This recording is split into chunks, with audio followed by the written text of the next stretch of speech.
Gente, tenta desculpar a professora, porque eu não tenho nem aquele suporte de segurar celular, nem tive que comprar um, né? Depois dessa confusão toda. Então, eu estou vindo aqui totalmente no improviso, né? Tentando aqui fazer melhor para vocês, tá bom? Por isso que eu conto com vocês para, né, fazerem o exercício, estudarem bem. Qualquer dúvida, quem tá me perguntando aí sabe que eu respondo, tá? Então, né, me ajudem também, porque não tá sendo uma época fácil, com certeza não tá, tá bom? Então, no final aí eu acho que, né, vou repetir aqui, eu não lembro nem onde eu parei direito. Bom, mas vamos lá. Então, o que que acontece? O que que é uma simples troca? Então, eu tenho um metal a metal que vai trocar de lugar, não é isso?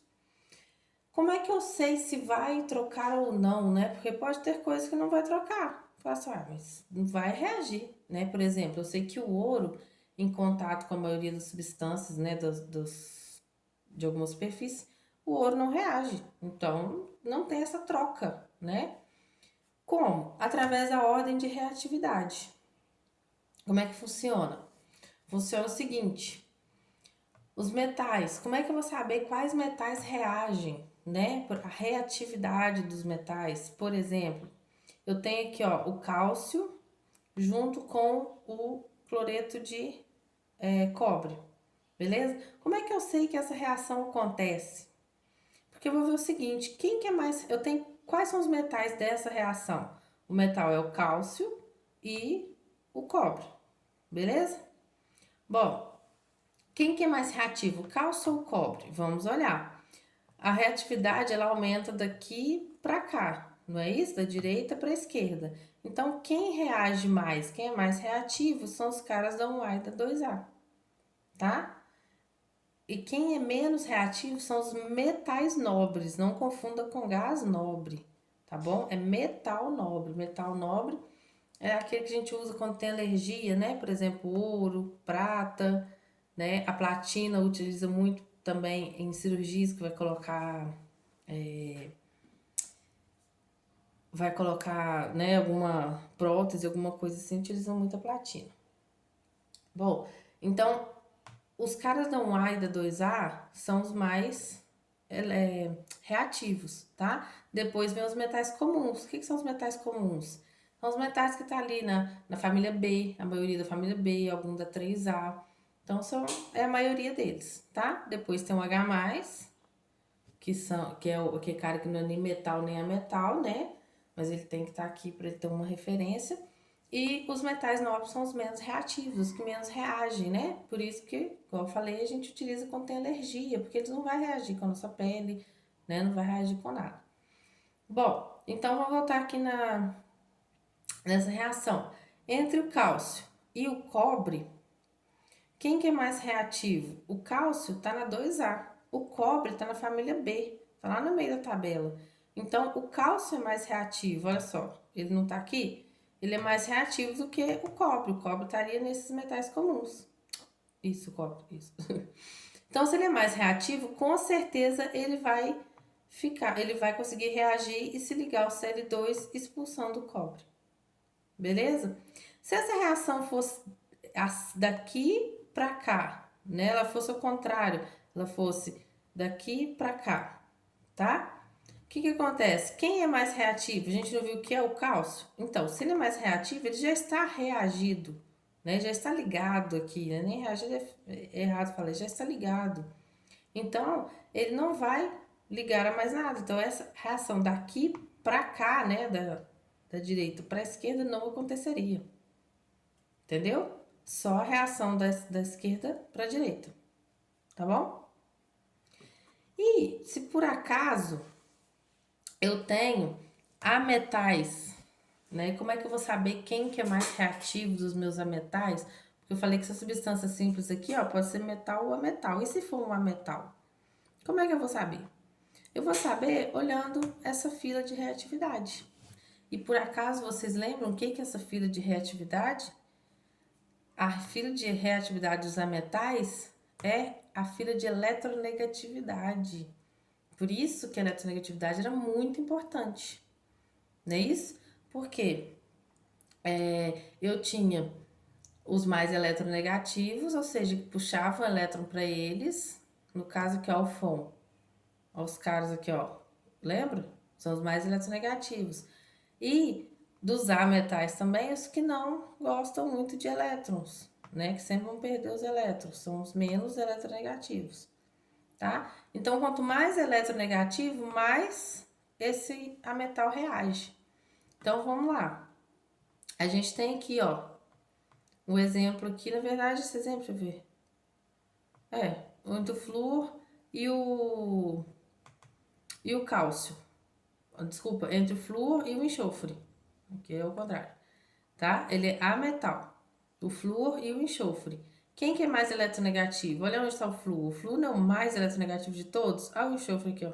Ele tá lá no final da fileira, tá? Então, se o flúor é mais eletronegativo, ou seja, ele é mais reativo, quer dizer que ele vai conseguir trocar de lugar aqui com o enxofre. Tá bom? Beleza? Tranquilo? Acho que agora tá mais tranquilo, né? A gente precisa saber, pelo menos identificar essas reações pra gente daqui pra frente sempre saber quem reage e quem não reage, tá bom? Porque algumas coisas eu coloco na presença, falam comigo assim, armazenar ao abrigo da luz, ou seja, não pode ter luz. Ou, não, eu posso armazenar, eu armazeno na geladeira, eu armazeno exatamente por isso, né? Porque vai reagir ou não. Eu tenho que ver quais são as condições em que vai reagir ou não, tá bom? Bom, vamos lá. E eu tenho um quarto tipo de reação, que é a dupla troca. O que que é essa dupla troca? Lá na simples troca era uma substância simples e uma composta, né? Aqui são duas substâncias compostas, tá? Que vão gerar outras duas substâncias compostas. A dupla troca é um tipo de reação que mais acontece, tá? Que a gente mais vai estudar. A gente aprendeu uma reação de dupla troca que é ácido-base ou neutralização, escreve aqui na frente, tá? O que é essa reação de ácido-base aqui? É aquela em que um ácido mais uma base, né? O ácido libera H+, a base libera OH-, e forma um sal e água. Olha aqui, ó. O H não estava ligado com Cl e o Na com o H. Agora eu vou pegar o Na e ligar com Cl. Eu vou trocar, vou fazer uma dupla troca. Eu vou trocar tanto quem tá ligando aqui com quem tá ligando aqui, tá? E o H agora vai se ligar ao OH, lembra? A gente escreve H2O, né? E pra gente entender melhor, né? O certo é H2O, mas pra gente entender melhor, a gente escreve HOH, tá? Só pra gente entender de onde sai o H e de onde sai o OH. Beleza? Bom, outros exemplos aqui de dupla troca, né? A gente pode ter reações de sais, né? Dois sais diferentes reagem e formam outros dois sais diferentes, tá? E essa reação de sal pode formar um precipitado, tá? Precipitado a gente chama também de pode formar um corpo de fundo, tá? Na verdade é um pouco diferente corpo de fundo e precipitado, mas assim, o precipitado quer dizer que vai formar um sólido, tá? E corpo de fundo nem sempre é produto de reação, né? Corpo de fundo, por exemplo, é assim, ó. Eu misturei muito sal com pouca água. Aí o sal dissolveu um pouco, mas o resto ficou lá no fundo. Então não é que eu formei sal, eu só misturei ele e ele é um corpo de fundo, ou seja, ele ficou no fundo, que a gente chama de corpo de fundo ou corpo de chão. Ficou no fundo do recipiente. O precipitado é quando eu reajo duas coisas que são solúveis e formo alguma coisa aqui que é insolúvel. Então eu formei algo, tá? Eu chamo de precipitado. Então ele vai precipitar, ou seja, ele vai descer para o fundo do meu recipiente. Ele vai formar sólido, tá bom? Mas também tem alguns lugares que eu posso chamar de corpo de fundo, tá? Mas na teoria básica, se não é, né? No conceito mesmo, mas praticamente vai dar a mesma coisa, beleza? Bom, então o que que é o precipitado? É quando eu tenho, por exemplo, essa setinha aqui para baixo, Tá dando pra ver? Quer dizer que isso aqui é sólido, tá? Por exemplo, vamos lá, vou anotar os nomes todos, hein, ó. Aproveitar aqui, ó. Nitrato de prata mais cloreto de sódio, eu tenho uma dupla troca, beleza?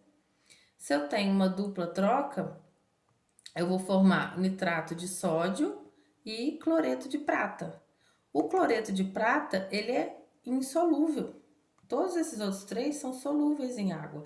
Esse aqui é insolúvel, então ele vai precipitar. Ele vai formar sólido, tá? A maioria dos sais de prata, eles são sólidos, tá? E aqui eu coloquei alguns precipitados que a gente tem.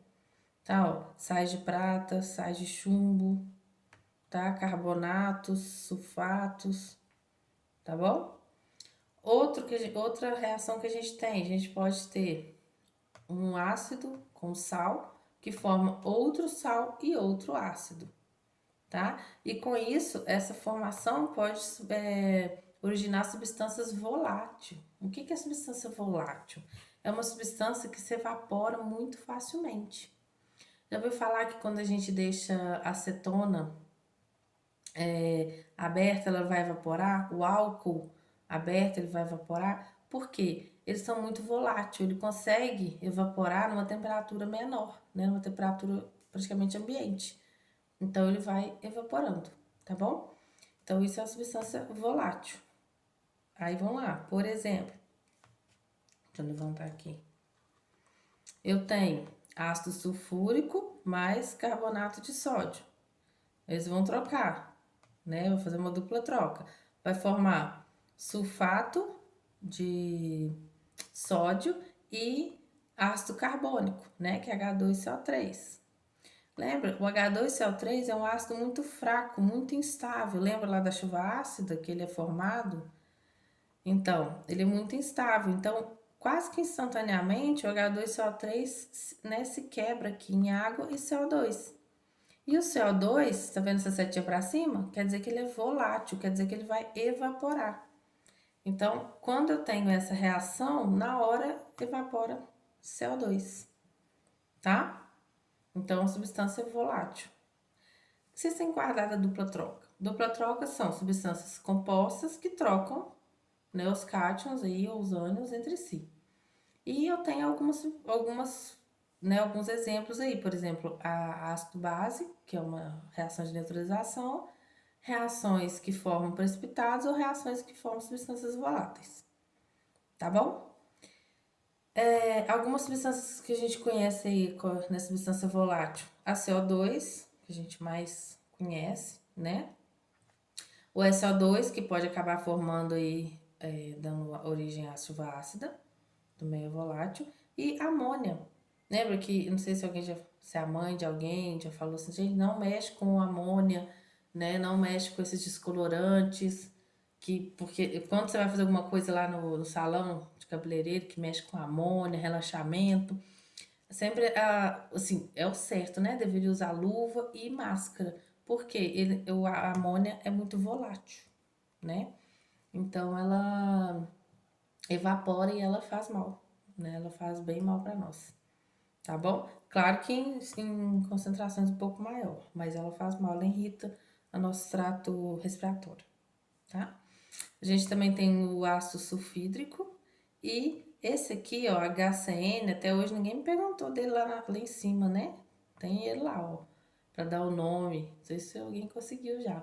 O ácido cianídrico, tá? Que quando ele separa em água, ele forma o cianeto, que é o CN-. O que é isso aí, o ácido cianídrico ou cianeto? Ele era utilizado em câmaras de gás, tá? Eu acho que eu não comentei isso lá em cima. Então, também pode formar, dependendo de alguma reação que a gente fizer, pode formar ele. O que não é legal, tá bom? Por isso que, né, pode se intoxicar. Bom, eu acho que vou deixar mol para a próxima aula. Eu estou indo devagar, gente, pra gente ter que voltar o menos possível, tá? Para quando a gente voltar a se ver, né, até a aula, pra gente voltar o menos possível na matéria, para depois a gente, na verdade, conseguir fazer exercícios em vez de ficar voltando na teoria, porque exercício é que vai ajudar e muito, tá bom? Então, eu vou deixar mol para semana que vem. Mas essa aqui já deu para ter muita informação, né? Vocês veem que o capítulo é pequeno, mas eu vou dando muita informação. Então, o essencial é vocês anotarem, tá? Anotar tudo que está acontecendo. Última coisa desse capítulo, então, é o reconhecimento de gases, tá? Eu tenho alguns gases. O que é reconhecimento de gás? Ah, eu tive uma reação e de repente deu uma explosão. Que gás é esse? Por que explodiu? Né? Ou eu só tenho informação de bolhas. Que bolha que é essa? O que aconteceu? Né? Ou de repente acabou, tipo, teve uma reação, soltou um fogo e de repente o fogo foi apagando de uma vez. Por quê? Por exemplo, vamos lá. Eu tenho formação de gás hidrogênio, H2. Ele é considerado combustível, tá? Então, por exemplo, se eu tenho né, produção de H2, vai acabar causando uma explosão, né? Então, o gás H2 ele causa uma explosão. Então, se eu tenho lá uma reação que liberou H2 e por acaso chega uma fonte de calor, chega um fósforo perto dessa reação, vai dar uma explosão. Então, eu não posso fazer isso, tem que tomar cuidado, tá? O2, ele é chamado de comburente, né? Porque ele faz uma reação com combustível, né, para queimar alguma coisa. Então, se por acaso vocês já viram, por exemplo, em churrasco, eu quero ali aumentar a chama, ou no fogão a lenha, eu vou lá e sopro. Tá certo que sai CO2, mas sai também O2. Então, você já viu que se eu soprar muito, eu posso apagar, não é isso? Mas se eu soprar uma certa quantidade, assim, né, um certo volume ali de ar, eu vou conseguir aumentar a chama. Por quê? Porque eu estou soprando também O2, que é comburente. Beleza? E eu tenho gases que são não inflamáveis, ou seja, ele extingue a chama. Então, já viu aquela experiência que eu tenho uma vela queimando, aí eu coloco um copo, né, tampando assim essa vela, e ela queima por alguns minutos ou segundos, e depois ela vai apagando a chama. Por quê? Porque para a chama continuar, ela precisa de um comburente, que é o O2. Beleza? Quando eu ponho aquele copo em cima da minha vela, eu não tenho mais esse comburente, ele vai sendo consumido. E eu vou produzindo o quê? Eu vou produzindo CO2. Porque tudo que eu queimo, eu libero CO2, tá? Além de produzir também vapor de água. Mas eu libero CO2. E CO2 é um gás não inflamável. Então eu vou extinguir essa chama. Por que a maioria a maioria, né? Tem uns que são específicos. Mas a maioria dos extintores de incêndio são de CO2, né? Porque o CO2, ele vai extinguir a chama, né? Ele vai fazer com que eu não posso ter O2, tá? Porque o O2 ele vai sempre aumentar essa chama. Já viu alguém que já viu algum seriado de, ai gente, como é que chama? De bombeiro? Que primeiro eles tentam fazer com que tipo assim, eles não chegam abrindo de uma vez a porta, né? Não sei se vocês já viram que eles começam primeiro a abrir o telhado para ver se a chama sai por ali, para ver se entra, né, algum ar dentro daquela casa, mas eles não abrem de uma vez a porta. Por quê? Se vocês abrirem a porta de uma vez, vai entrar muito oxigênio junto e vai dar uma explosão maior. Então eles não podem fazer isso, tá? Eles têm que fazer com que aquele oxigênio não entre de uma vez, senão eles mesmos vão se queimar todos, né? Vão aumentar essa chama, tá? E as bolhas, tá? Quando eu tenho bolha, eu tenho formação de CO2, tá bom? Então a bolha, né, é formação de CO2. Beleza? Então, ó, semana que vem, MOL, pra gente já começar a nossa, deixa eu olhar aqui, a gente faz mol, depois gases e estequiometria, que é a nossa estequiometria vai ser mais rápido, né?